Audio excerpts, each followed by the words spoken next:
So many of you have asked me if I can show you the techniques that I use when I'm painting skin and how to make it look believable and alive, because many times when I look at beginners' paintings, the skin tends to look a little bit dull or lifeless. So that's basically what I want to show you in today's video. So I'll run you through how I created this illustration, and hopefully by the end of this video you will have somewhat of an understanding on what to do to create believable and good looking skin. So here we go. The first thing that I want to show you is how to use color. Some very basic principles that you need to follow in order to make your colors pop. I prepared a color wheel up here, so let me actually zoom into the color wheel here. And this is really easy to understand, but it's really important as well. Basically, on the top right, you see the warm spectrum, and on the lower left, you see the cold spectrum. You have 6 primary colors: yellow, orange, and red, green, blue, and violet. And basically, red and blue are your primaries, and orange, yellow, violet, and green are your secondaries. But let's just call them primaries because they're like the most important.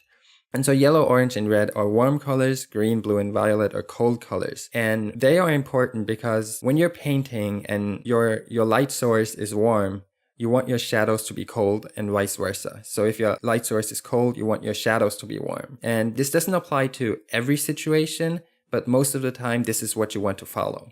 I'll show you in this example over here in this painting what I mean with that. So her face is in light and the light is warm. So I'll show you. So her face has some yellows, some reds, some oranges. So her face is mostly in warm light, and her shadows down here are bluish violet. So this is cold, and her face is warm. And so you want to keep that in mind when you're painting. If your light source is warm, you want your shadows to be cold, and if your light source is cold, you want your shadows to be warm. That really makes an image pop. It's a really easy principle to understand and to apply, but you need to know it. And many beginners, they really don't know about these things, even though they're really simple to apply to your paintings, and they make such a huge difference. You don't have to fully understand the whole color spectrum and how it works, but slowly kind of ease into it and try to understand the basic rules that apply to color. So just remember, if your light source is warm, you want your shadows to be cold. Next, I'll just run you through how I created this illustration and the steps I've taken and what went through my mind and why I've done certain things that I've done. So in order to do that, I'll just hide the finished piece. And so what you see here, let me actually hide the base color. So this is the original sketch. It's not too detailed, it's pretty loose, but it has enough information for me to get started painting. And also a quick tip is to maybe have your sketch in a slightly reddish tone. It helps later on when you're painting to make it look a little bit more natural and a little bit more human. So I created a base layer, and this is just a flat color, and most of the time it's also the skin color. And so I set the skin color first before I start painting anything else. And with the skin color, what you want to pay attention to is that it's not too saturated and not too desaturated, and not too light and not too dark. So you want kind of a mid value, something that is comfortable to look at. If you look at the color wheel up here, it's a pretty natural and nice color. It's not something that's too bright, not something that's too saturated, not too dark. It's kind of like a really comfortable mid value. And so next up, I like to also give all of the other things a flat color. So her hair color is going to be a flat color at first, her eye color, her lips, any accessories that she wears. I'm going to give these things a flat color. So let me just show you the layers and make them visible. For example, here we have her lips and her eyes, and I'll just keep going like this. And what else is there? Her ear pods. And so I gave everything a flat color. These act as my base layers. And from there, I just start shading and kind of take little baby steps.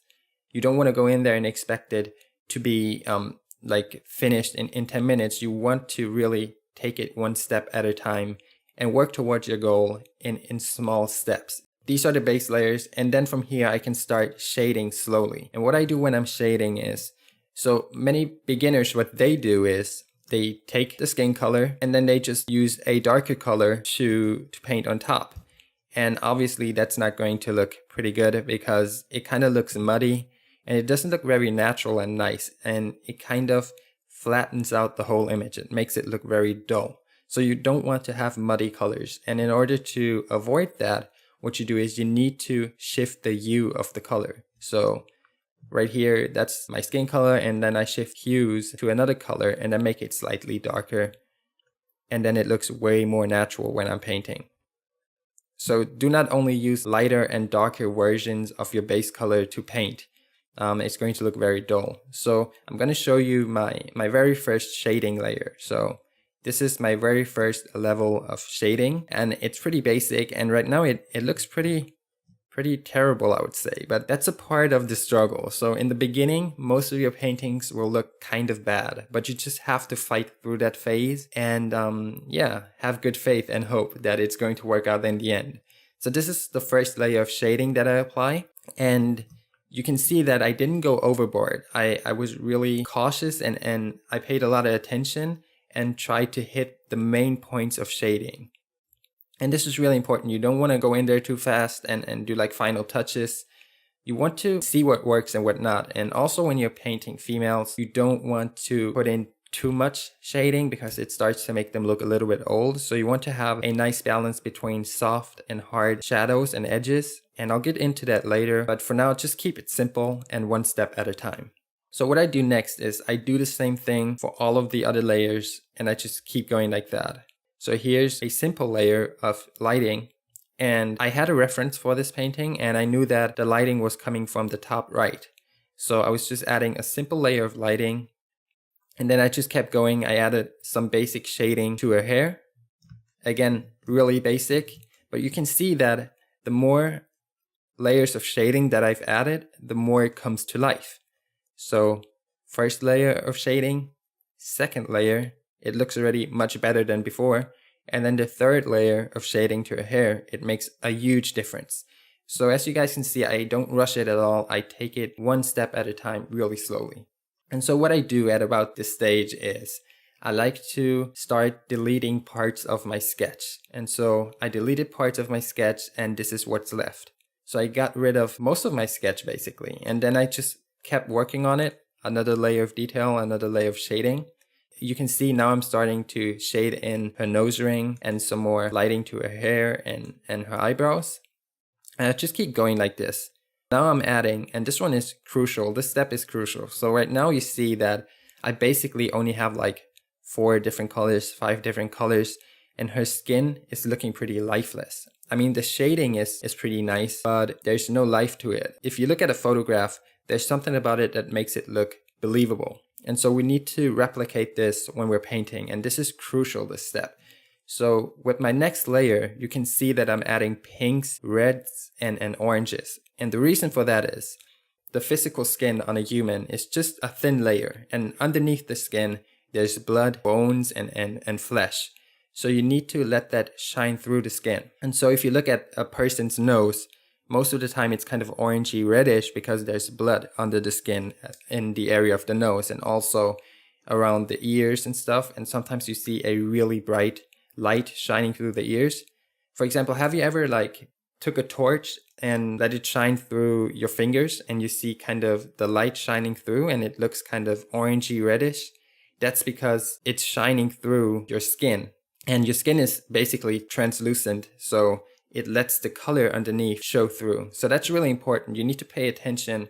And that's why I said you need to study color, and you also need to study some anatomy to know where to place these colors.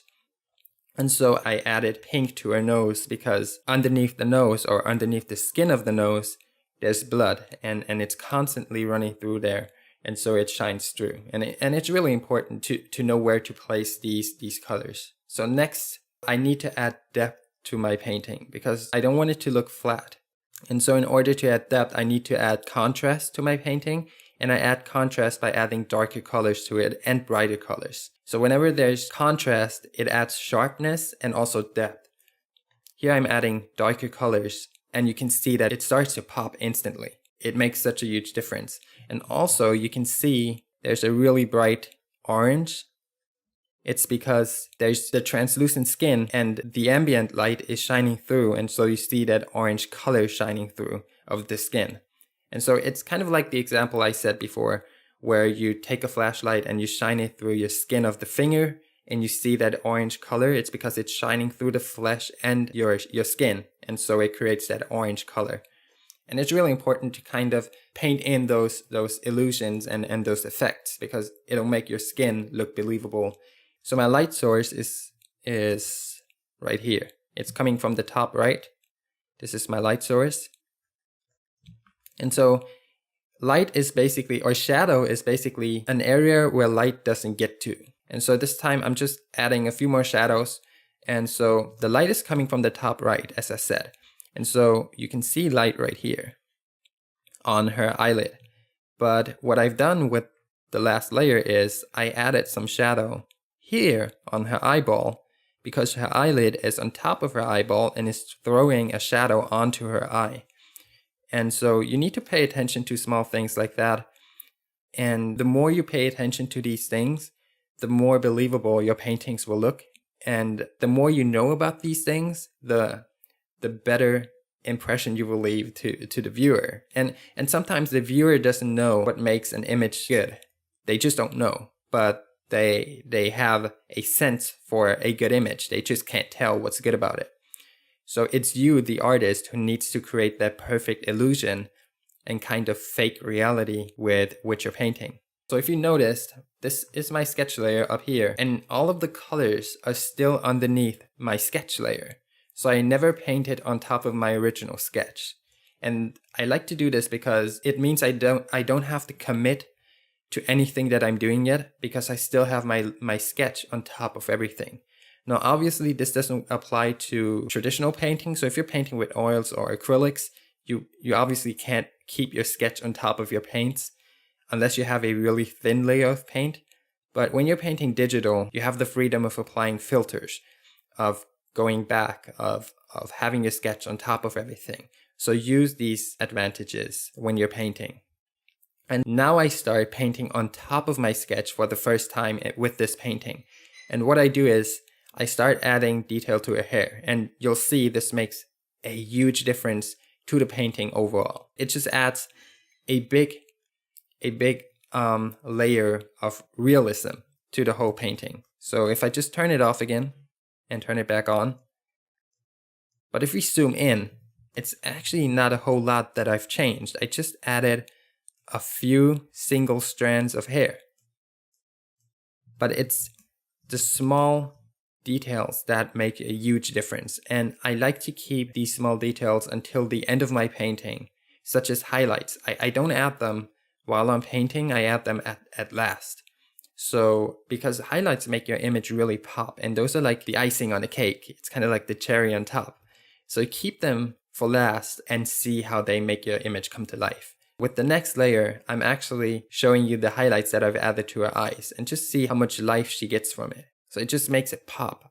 There's something about highlights that just finalize your image. So at this point, I could basically call it done. I just wanted to add one more layer of detail before I was really happy.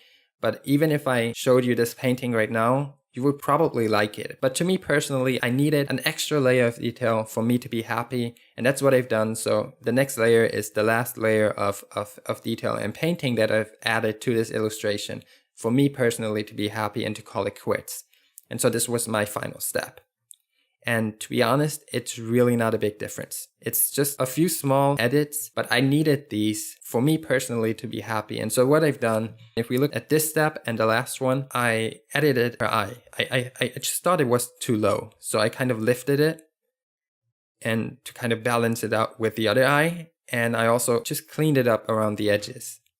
And this was just a personal thing. So you need to find that point where you say, I'm happy with this. And this is different from person to person, but don't get caught up in this endless cycle of, I need to keep working at this. It's not good enough. Sometimes just call it quits and move on to the next painting. You don't want to get caught up a week in one painting and not get anything else done. I would rather create something that's not 100% perfect, but maybe 80%. And I get to work on the next piece, because to me, quantity goes over quality when it comes to getting better at drawing. So if you're working on a client commission, then definitely you want to give it your all. You want to do like 100%, maybe even more. But when you're working on personal pieces and you're just trying to get better, then don't focus on perfection. Focus on quantity, really. Like, do as much as you can. And that's, to me, that's one of the best ways to get better in a short amount of time. So this is basically the end of the tutorial, and hopefully you have learned something by watching this video. This is my first tutorial. I've never done a tutorial before where I tried to teach somebody a technique when it comes to painting. So I hope it wasn't too terrible and that you guys were able to learn something from it. Thanks for watching my video. I really hope you got something out of this and that you found it useful.